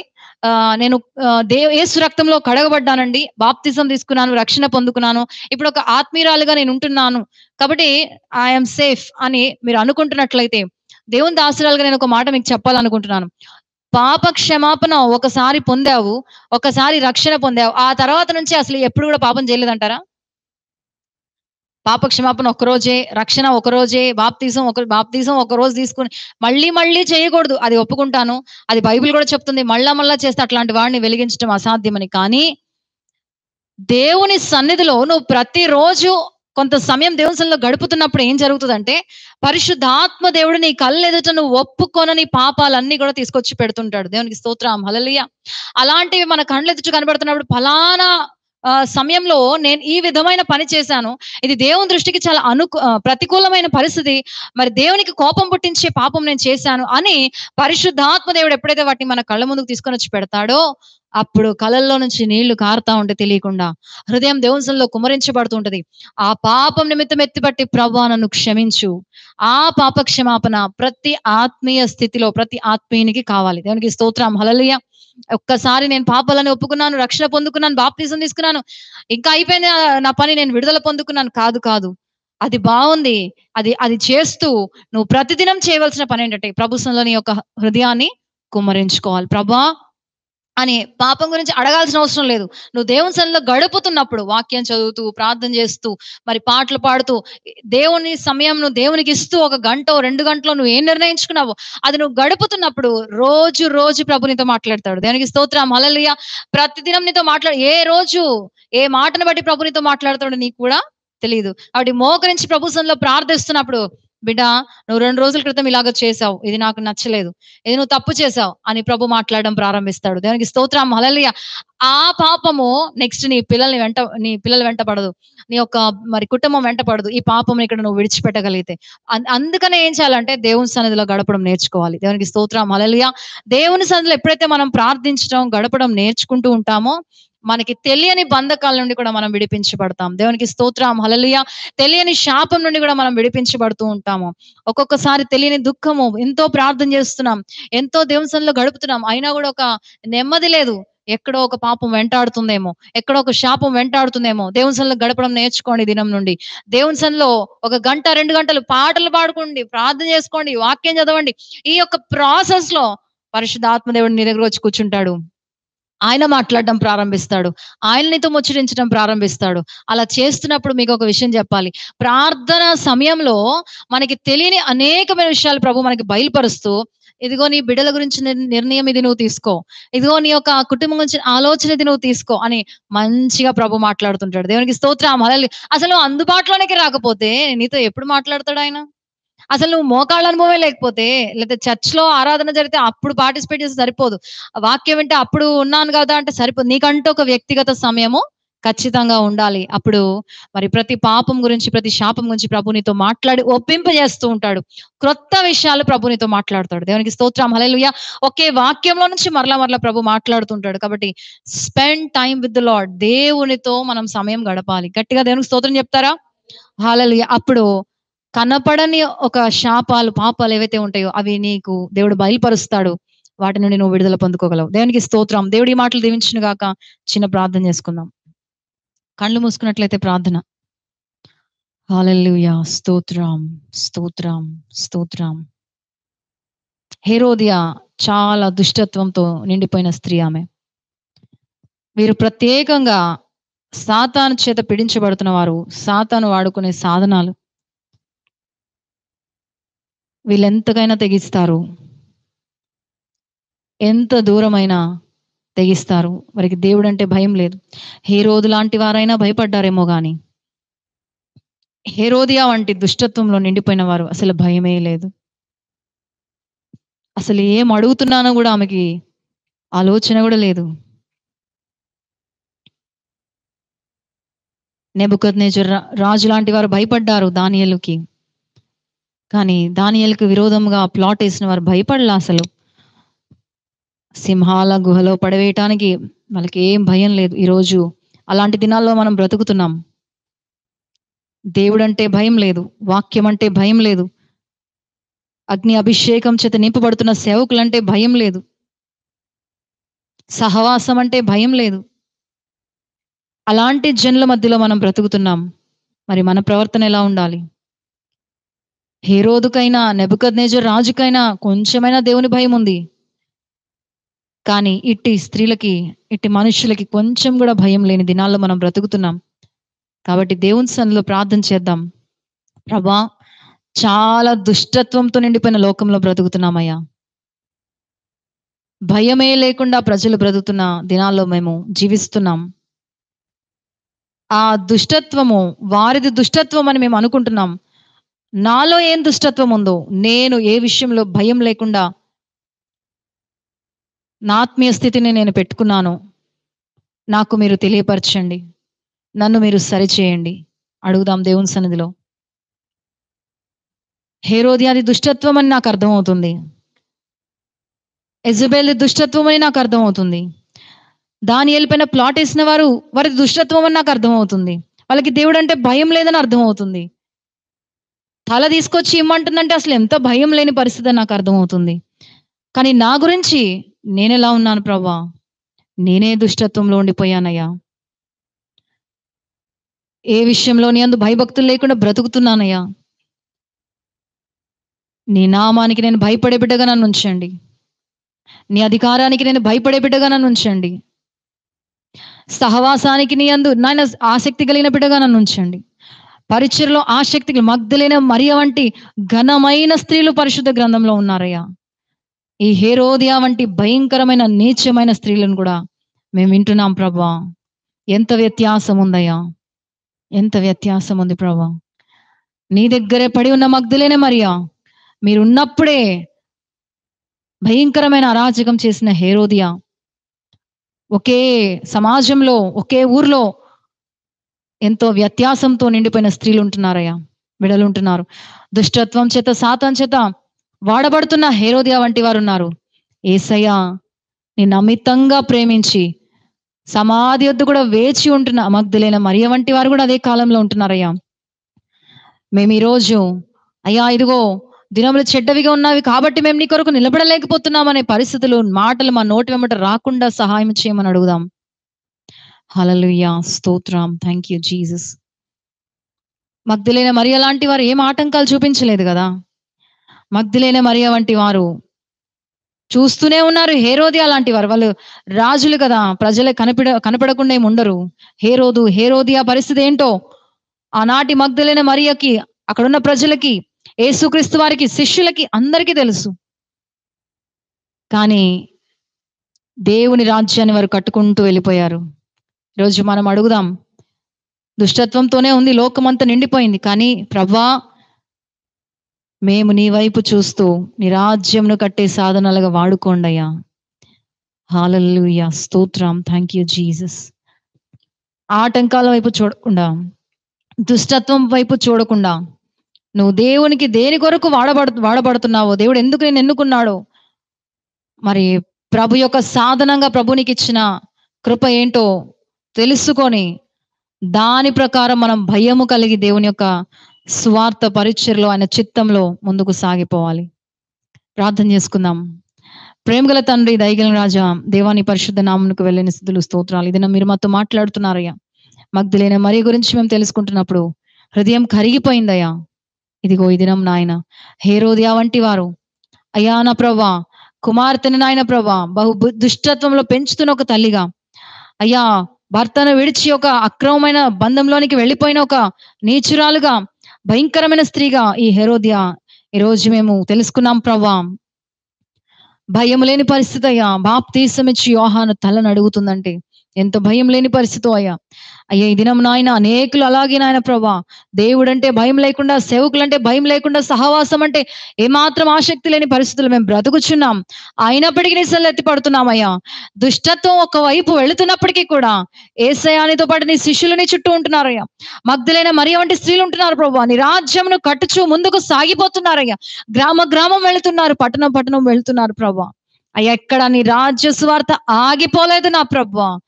అదే కాలంలో వారు కూడా ఉంటున్నారయ్యా. హేరోదు పరిపాలనలోనే ఉంటున్నారయ్యా. ఇప్పుడు మేము లోకాధికారి పరిపాలనలోనే ఉంటున్నాం ప్రభువా. అయ్యా మేమేమి చేయలేమని నిస్సహాయ స్థితిలో మేము లేకుండా ప్రభువా, ఆత్మను ఆర్పే వారముగా మేము లేకుండా నా ప్రభువా, పరిశుద్ధుడా మీకు స్తోత్రాలు చెల్లిస్తున్నాం. దివిటీలు పట్టుకొని నా ప్రభువా ముందుకు సాగిపోయి బిడ్డలుగా మమ్మల్ని ఉంచమని ప్రార్థిస్తున్నాం. గరుడా సహాయము చేయండి ప్రభువా. అయ్యా దుష్టత్వం వైపు చూస్తే మేము కూడా దుష్టులుగా మారిపోతాం అయ్యా, వెనకబడిపోతాం అయ్యా. సాకులు చెప్పే వారిగా ఉంటే నా ప్రభువా నా తండ్రి, ఇదిగో ఒక్క తలాంతును భూమిలో దాచిపెట్టిన వాడి వలె ఉంటాము. అటువంటి వారు నీ తీర్పు కొరకు ఎదురు చూడాలని మేము తెలుసుకున్నాం కాబట్టి నా ప్రభువా, వాక్యం ఏదైతే తెలుసుకుంటున్నామో నా తండ్రి, వాక్యంలో నెరవేర్చే బిడ్డలుగా మమ్మల్ని మార్చండి. వాక్యంలో చేసేవారుగా మమ్మల్ని మార్చమని అడుగుచున్నాం అయ్యా. విని అలాగే ఉండిపోతే అదిగో నాయన ఆ యొక్క నాయన ప్రభు తలాంతరే భూమిలో దాచిపెట్టిన వాడుగా చెడ్డ దాసుడుగా మిగిలిపోతామయ్యా, చెడ్డ దాసురాలుగా మిగిలిపోతాం ప్రభు. అటు స్థితి మా నుండి కొట్టివేయమని ప్రార్థిస్తున్నాం. ఒకవైపునైనా దుష్టత్వం లోకంలో ఏలుబడి చేస్తుందేమో కానీ మేమైతే నీ రాజ్యమును కట్టుదుముగా కానీ ప్రకటిస్తున్నాం. దేవుని రాజ్యాన్ని కట్టే సాధనలుగా మేము నిలబడుదుముగా కానీ ప్రకటిస్తున్నాం. మగ్ధులైన మరియ వలె మేము ఉందుముగా కానీ ప్రకటిస్తున్నాం. ఆసక్తి కలిగిన పరిచర్యలో పాలుపంపులు తీసుకునే బిడలుగా మేము ఉందుముగా కానీ ప్రకటిస్తున్నాం. ప్రభు చిత్తాన్ని నెరవేర్చే స్త్రీలుగా ఉందుముగా కానీ ప్రకటిస్తున్నాం. దేవుని కుటుంబాలుగా కట్టే స్త్రీలుగా మేము ఉందుముగా కానీ ప్రకటిస్తున్నాం. జ్ఞానవంతురాల వలె ఉందుముగా కానీ ప్రకటిస్తున్నాం. ప్రభు యొక్క పాదదాసులుగా మేము నిలబడదుముగా కానీ ప్రకటిస్తున్నాం. ప్రభు చేతిలో మరియ వలె మార్త వలె మేము పనిచేయదుముగా కానీ ప్రకటిస్తున్నాం. నీ చేతిలో యజమాని వాడుకునే అర్హమైన పాత్రగా మమ్మల్ని చేయమని వాక్యం ఎందరి జీవితాల్లో అయితే నా ప్రభా వారు ఈ ప్రార్థనలో పాలు పంపులు తీసుకుంటున్నారు, అట్టి వారిని ప్రభా మీరు బలపరచండి, మీ శక్తి చేత నింపండి, మీ బలము చేత నింపండి. నిజంగా ఒకవేళ ఎవరైనా ఒక దుష్టత్వం చేత పీడించబడుతున్నట్లయితే నజరేయుడైన యేసుక్రీస్తు నామములో ఇప్పుడే వారికి విడుదల కలుగునుగా కానీ ప్రకటిస్తున్నాం. ప్రభా నీ హస్తం వారిపై నుంచమని ప్రార్థిస్తున్నాను. నీ బలమైన హస్తం చేత వారిని నాయన విడుదల చేయమని అడుగుతున్నాను. ప్రతి శాపం ప్రతి పాపం నుండి విడుదల చేయమని ప్రార్థిస్తున్నాను ప్రభా. మరి ఈ యొక్క హేరోదియ తన కుమార్తెని కూడా దుష్టత్వంలోనికి తీసుకొని వెళ్తున్నా ప్రభా. నాయన అడగకూడని నాయన ప్రభా కోరిక నాయన ప్రభా, చిన్నదానికి ఏమి తెలియకుండానే ఆమెతో కూడా పాపం చేయించింది నా ప్రభా. అలాంటి తల్లులుగా ఎవరము లేకుండా సహాయం వచ్చింది. వాక్యం వింటున్న ఎవరిలో అయినప్పటికీ కూడా బిడ్డల్ని తప్పు మార్గంలో నడిపిస్తున్నట్లయితే నాయన వారి యొక్క మరి ప్రభా వారి యొక్క శ్రేయస్సు కొరకు ప్రభా, వారి యొక్క లాభం కొరకు నాయన బిడ్డల్ని వాడుకుంటున్న తండ్రులు ఉన్నట్లయితే ప్రభా, అట్టి వారికి ఇప్పుడే కనువిప్పు కలుగునుగా కానీ ప్రకటిస్తున్నామయ్యా. అయ్యా వారి యొక్క సుఖం కొరకు, వారి యొక్క సంతోషం కొరకు అయ్యా చిన్నారి బిడ్డల చేత పాపం చేయిస్తున్న తల్లిదండ్రులు ఉంటున్నట్లయితే అట్టి వారిని ఇప్పుడే నజరేయుడైన యేసుక్రీస్తు నామములో దేవుడే వారిని దర్శించునుగా కానీ ప్రకటిస్తున్నాను. ప్రతి దుష్టత్వం నుండి వారు ఇప్పుడే విడుదల పొందుకుందురుగా కానీ ప్రకటిస్తున్నాం.